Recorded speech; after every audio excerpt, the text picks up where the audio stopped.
is giving you too much attention. What does that do for you? Major turnoff. Well, the same guys were still there when my soon-to-be ex-husband showed up to work at my house. They probably think that I'm a whore, but I am. She made him breakfast.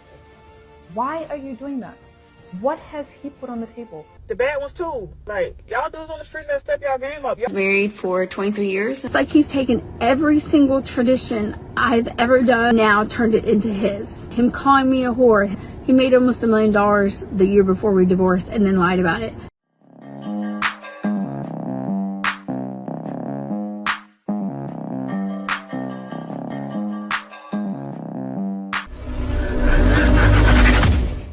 Hey guys, welcome back to More to Life. Now, before I get back into this video, I ask that you like, comment, subscribe. Also, smash that notification bell just to be sure you get all my videos as soon as I release them. Let's get right into this. In the name of black love, I'm about to hijack this plane so I can do 10 to 15 in the pen. That's how much he doesn't want black love. You'd rather do 10 and 15. Might as well take that plane and go overseas, bro. If someone puts me, drafts me in the military, I'm so sorry. I'm running the other way. Do you think that men have a duty to defend you while you sleep? Do you think that men would be cowards if they did not go to the draft? I don't necessarily think they'd be cowards. Well, then who would protect you? Couldn't tell you. Do you think that men have a responsibility to show up for the draft? If they're drafted? To defend the nation and make sure that you're protected? Yes. Well, then how come you don't? If men who aren't drafted in the military don't protect us, I don't know who's going to protect us. Right. So if they have that responsibility and they're cowards if they don't go to the draft, right? Somebody has to go. You prefer that it's them over you, right? Yes. That doesn't sound very equal. You're talking about feminism being part of this equality and anti-patriarchy. It would appear that the patriarchy is necessary because you want them to go and fight wars on your behalf so that you can sleep at night without having any troubles, right? And you don't want to go fight those wars. Don't you agree, Mr. Feather? Word. See, men have no problem putting the world's burdens on our back because we've been doing it for years. We just don't want to hear the complaints anymore. Are you saying now that you don't have girls as friends? Is that what you're saying? Oh, platonic female friends? Absolutely not, no. You don't at all? No. What ends up happening a lot of times when you have female friends is you end up being her emotional tampon. You end up being her solution provider. You end up being her masculine energy. You end up being a lot of boyfriend traits to that girl, inevitably, because it's just a male instinct, right? They've done this too. Why did women not be allowed in the military infantry for so long? Because men have a natural provider protector instinct. When a woman is, getting attacked in combat or whatever, men are going to spring to action to try to help her and compromise the unit. So this is why women have been kept out of infantry and combat position for so long. So I say all that to say this. If you end up as a friend with a female, you're inevitably going to take on boyfriend traits, whether you want to or not naturally. But her end, she's not necessarily obligated to give you any type of access. So what's happening is it's a one-sided relationship, which a lot of girls that are, put guys in a friend zone, they're able to benefit and get the benefits without the guy getting what he wants. All of you guys right now probably have at least one or two guys that's in the friend zone that would hook up with you in an instant if you called them, but you would never hook up with them. But you're still able to siphon off benefit from them. Men, we don't get it that way. So I look at it like, from a logically sound perspective, am I going to be friends with a female when I know for a fact I'm not going to get any type of reciprocation? And then on top of that, it's someone that can't identify with my masculine problems. It's an L for me altogether. And that's why. Another reason why men don't want their girlfriend or wife with the boy best friend. Thank you. That girl knows. Finally. That's exactly why men don't want their girls with a boy best friend. Now, guys have no benefit in being friends with women. I told my wife too. I said, babe, I can't be friends with women, and it's for the same reasons he feels that way. And it's wild. Think about what he said about the military. They try to keep women out of the military as much as they can because men will naturally spring in action to protect the woman. You see how we think?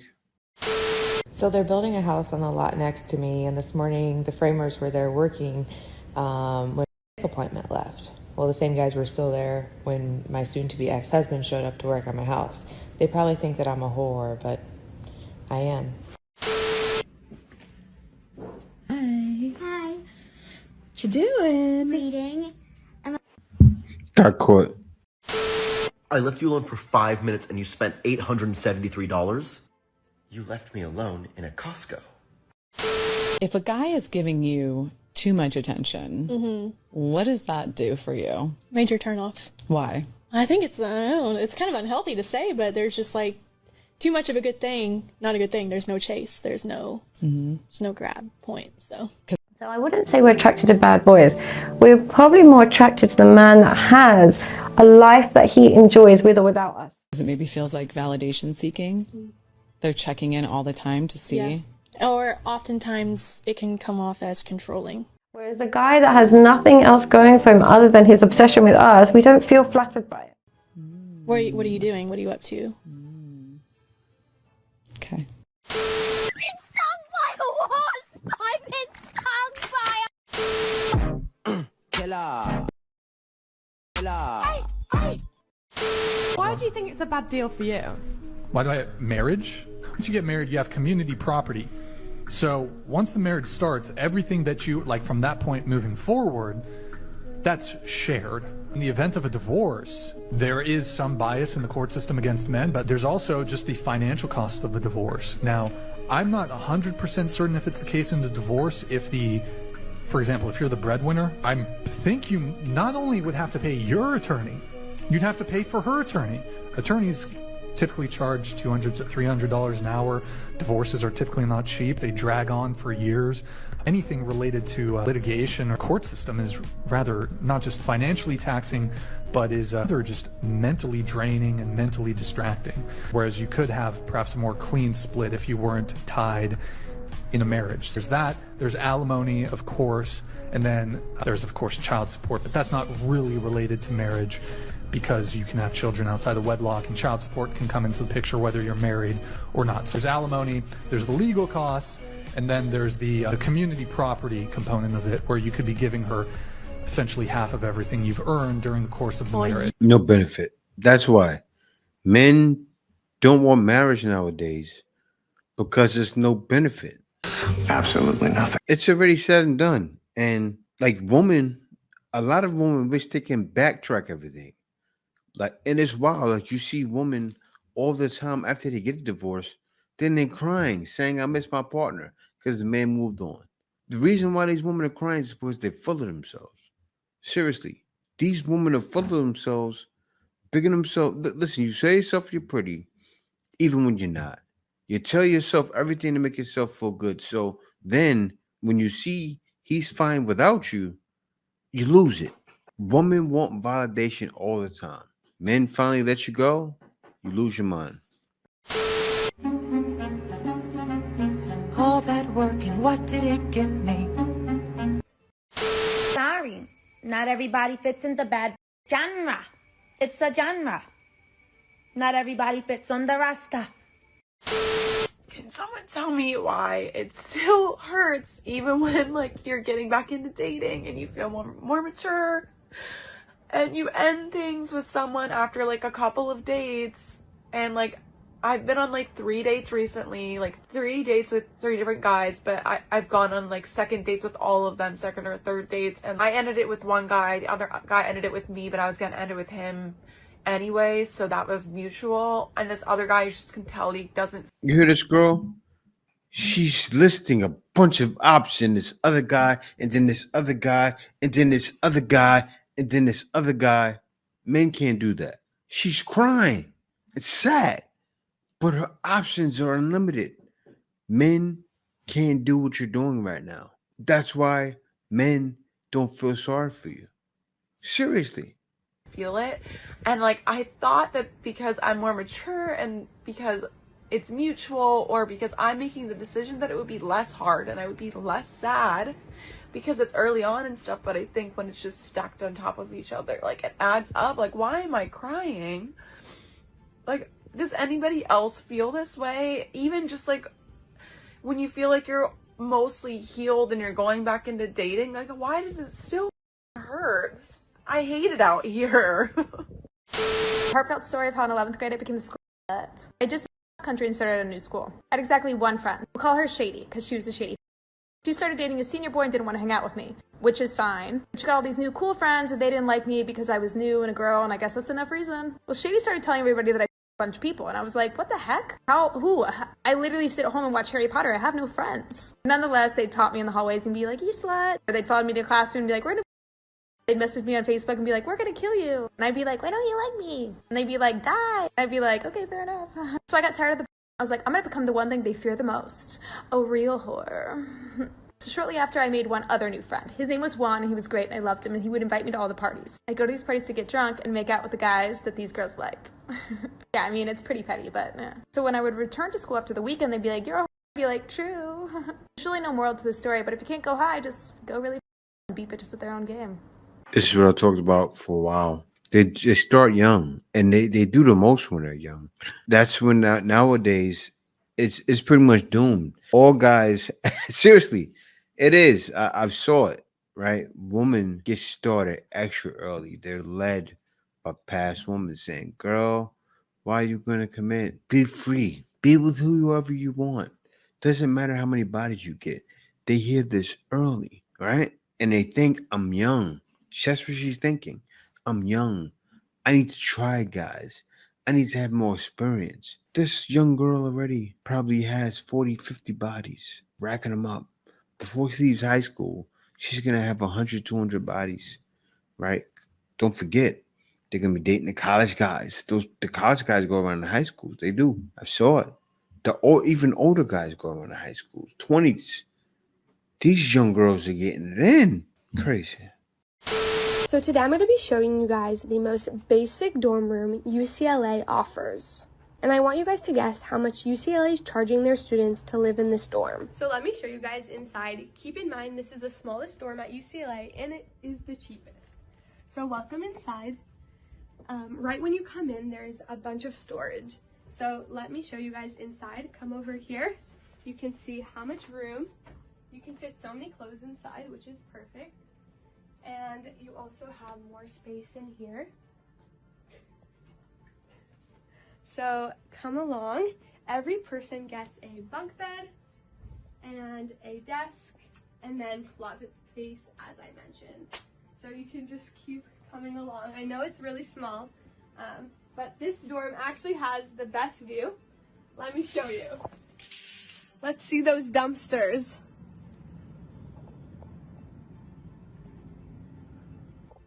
Another thing to mention is that the students in this dorm rented the fridge and microwave from the university. It cost $600. Now, I have a question for you guys. How tall do you think I am? I can stand like this and touch both sides of the beds. So all of the rooms on this floor share this bathroom. And as you can see, there are a bunch of different stalls, so you will not need to wait for a turn in the shower. There is so much room in this bathroom, so although there are about 30 people sharing this bathroom, it is quite spacious. And as you go this way, it is where all of the toilets are. 5 ways women lose a good man and how you can avoid it. Let's get into it, ladies. Number 1, taking them for granted. A man been so good to you for so long, you no longer see the value in him and what he does for you.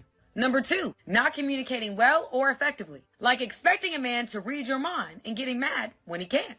Number 3, being dismissive about how your behavior makes him feel, or becoming overly defensive when you're being held accountable for your action. Rumor has it that women struggle with accountability. Number 4, being self-consumed and unwilling to compromise, being so hyper-focused on your laundry list of needs, desires, wants, that you neglect his needs in the process. Remember, a relationship is not just about you or one person getting their needs met. And number 5, allowing your unaddressed trauma, your insecurity, make it hard for that man to enjoy his life and pursue his purpose in peace, becoming insufferable.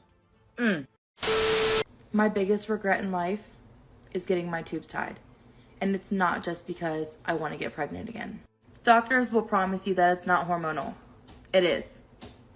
And it's caused my hair to fall out at a very alarming rate, weight gain and not being able to lose that weight, and let's not even get started with the periods. My periods are so bad after getting this procedure done that I have to get iron infusions because I'm severely anemic because of the amount of blood I am losing during my period. My doctor's solution, getting back on birth control to control the bleeding. That defeats the purpose. I got this done so that I didn't need birth control because it's really bad for your body. Truth be told, I would have rather just stayed on birth control because the effects that this has had on me is worse. If you're on a birth control that you don't like, you can stop taking it or you can have it removed. Once you get your tubes tied, you're stuck unless you pay $6,000 to get them untied. And when I said that in my last video, because I made a video saying I regretted getting my tubes tied because I wanted more children, that is true. But I said that I wasn't paying $6,000 to have it reversed. Everybody was like, well, if you can't afford to pay $6,000, you can't afford to have another child.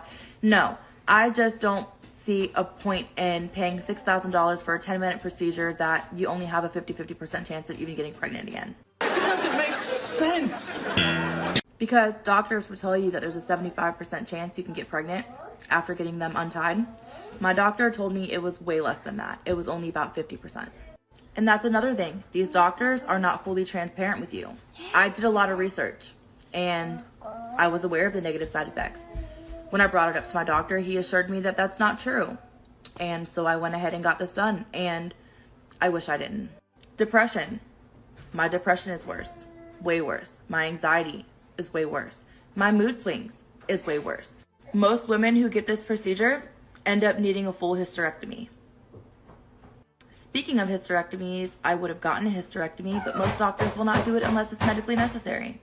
I did my research because I really only wanted to go through with this because I was told that it was not hormonal.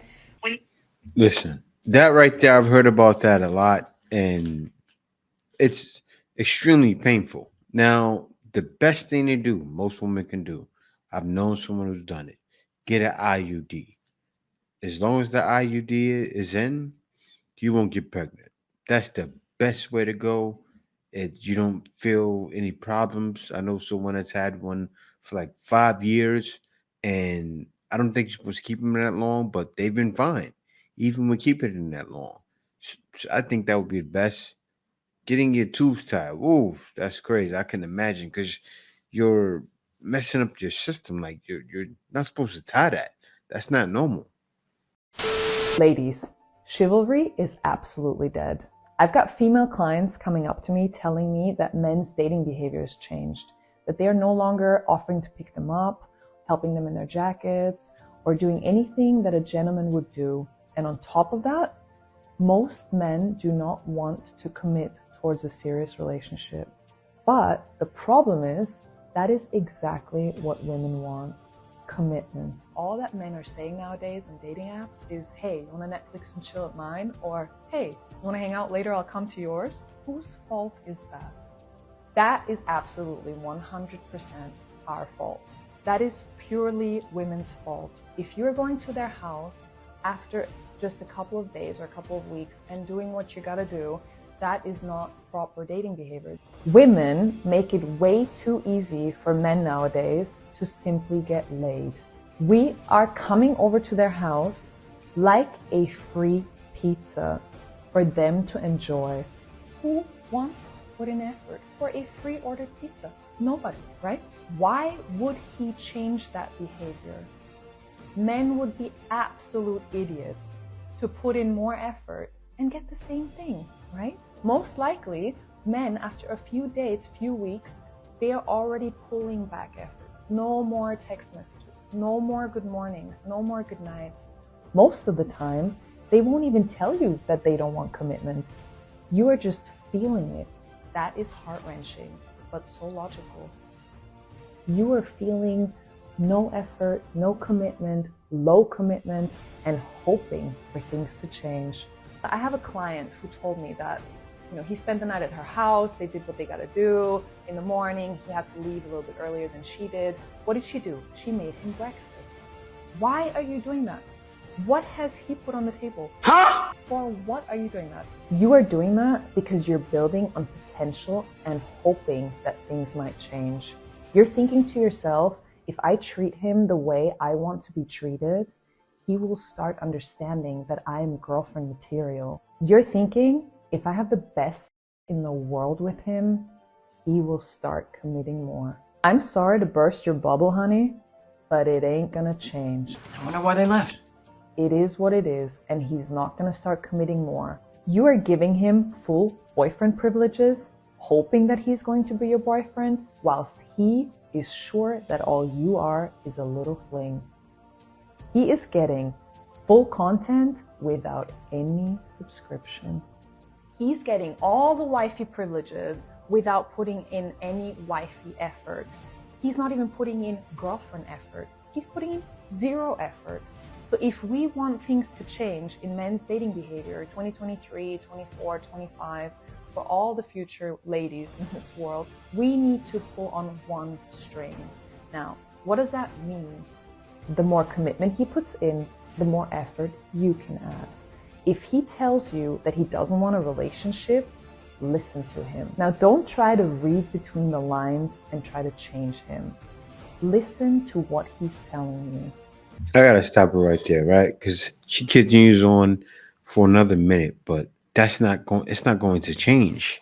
See, with feminism and women having it their way, doing whatever they want, they start from young, getting bodies. And what happens is this: they give it to guys. Guys are used to it. The dating market in America is ruined because guys are used to women giving it up fast.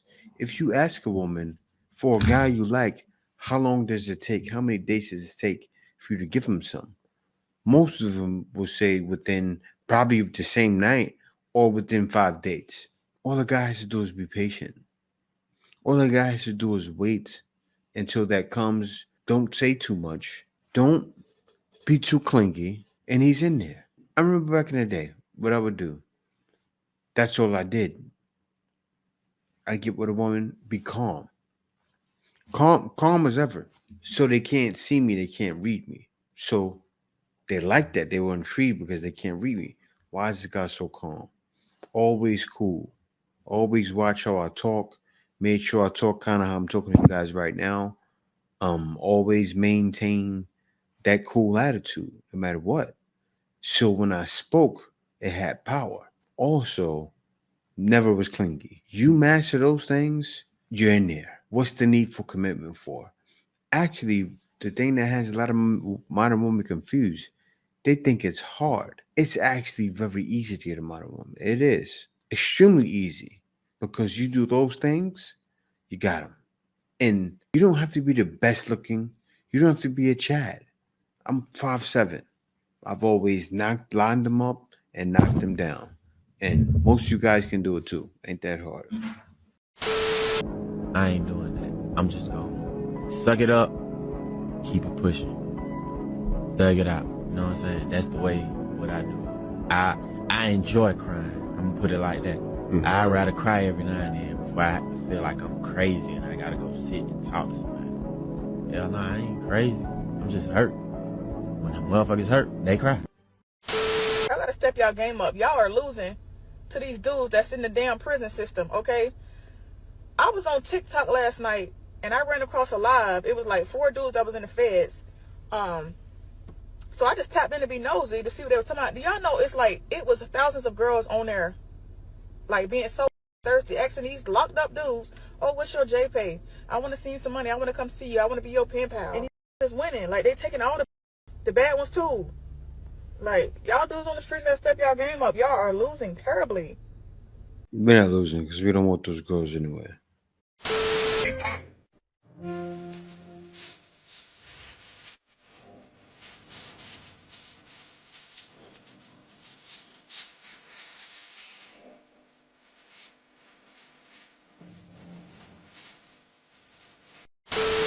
Okay, a little less brutal this time. Do you like dinner? Do you like dinner? It's so bad. What is wrong with you? Why am I such a bad cook? Why are you so bad lately? I think we should go to like Covert or Chipotle or something. Absolutely. This is so bad. What the heck? It's so nasty. God, we'll try again tomorrow. At least she's trying. We're We're dinks. We go to Trader Joe's and workout classes on the weekends. We're dinks. We get into snobby hobbies like skiing and golfing. We're dinks. We can go to Florida on a whim. We're dinks. We're already planning our European vacation next year. Dinks. We get a full 8 hours of sleep and sometimes more. We're dinks. We get desserts and appetizers at restaurants. We're dinks. We can play with other kids and give them back. We're dinks. We still do it 3 times a week. We're dinks. We spend our discretionary income on $8 lattes. We're dinks. We max out our 401ks, Roth IRAs, and HSAs. We're dinks. We don't use our kids or dog as an excuse to leave a party. We just leave. One thing for anybody who has gone through divorce or anybody who has left somebody and you look back, when somebody shows you who they are, believe them. Yeah, it's so much easier to make excuses for the bad circumstance that you're in or the bad situation. Oh, it's just right now, or he's going through something, or it's just a phase we're going through.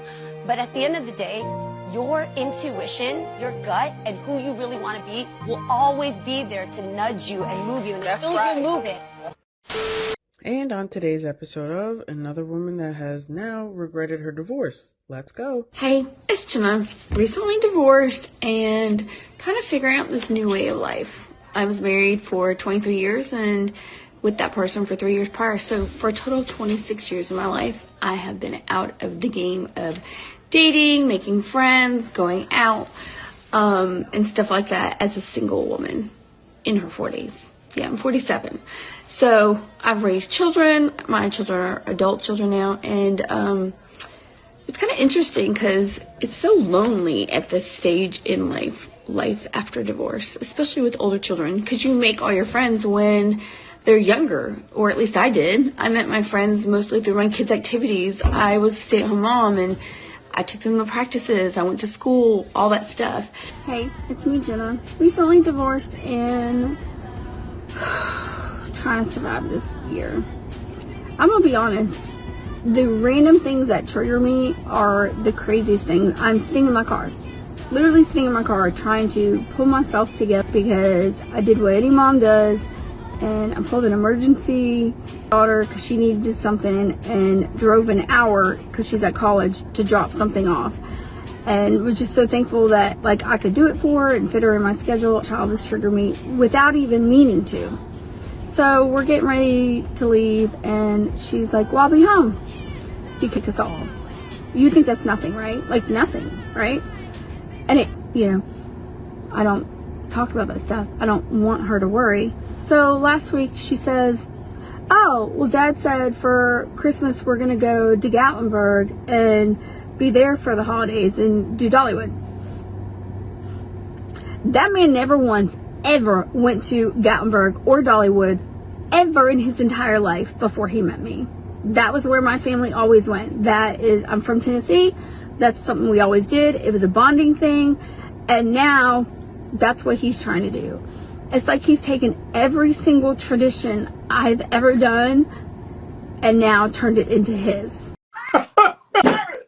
You can't make this shit up. Everything I've ever done. Now I find myself triggered because during the hardest time of my year last year, of me literally trying to stay alive, me dealing with all the craziness of my ex, the lying, the alienation, him calling me a whore, him having my children call me a whore. I wonder why. Why? Not because I did anything bad, because I wore spaghetti straps and all that. And the only way that he could use my children against me was to say I was on social media.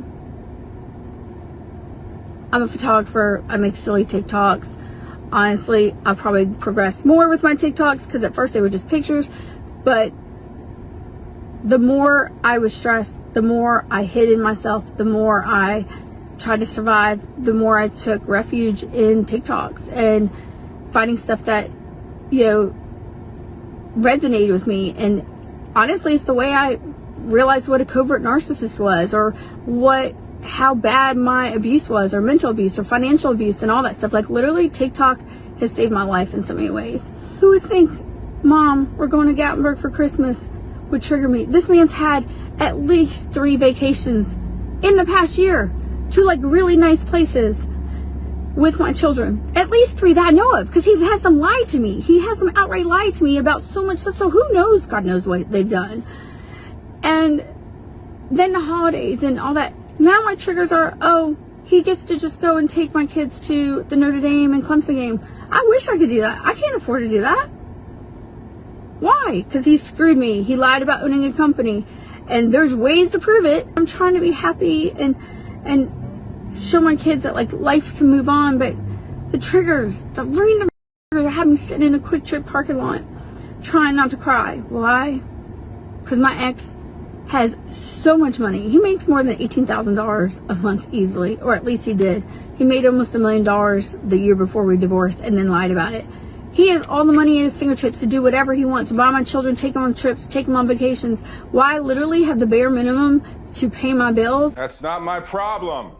On top of trying to restart a career because it was a hobby, because I was a stay-at-home mom. And now I sit here with the triggers. Trigger because he's going to the Clemson Notre Dame game with my kids. I can't just randomly afford that. Hell, I can't even get them all in the same room at the same time.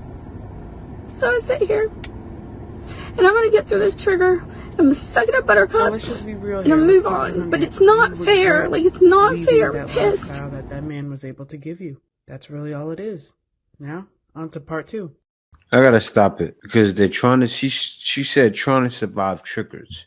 Could you imagine what he went through while you was divorcing him? All the triggers. But you know what happened? The man moved on. He realized, I gotta get out of this rut, right? He had to pay for the lawyers, had to pay for everything for you, just to give you more money, just to give you child support. The man is smiling now. He's happy. He got out. And you're regretting it now. And this is what happens when women regret feminism when it's too late. Because you left him already. Why are you crying now? Why? And this is why guys are going to keep continuing to leave and jumping on planes and just not dealing with it anymore. Because more men are starting to realize there's definitely more to life than dealing with a woman like that.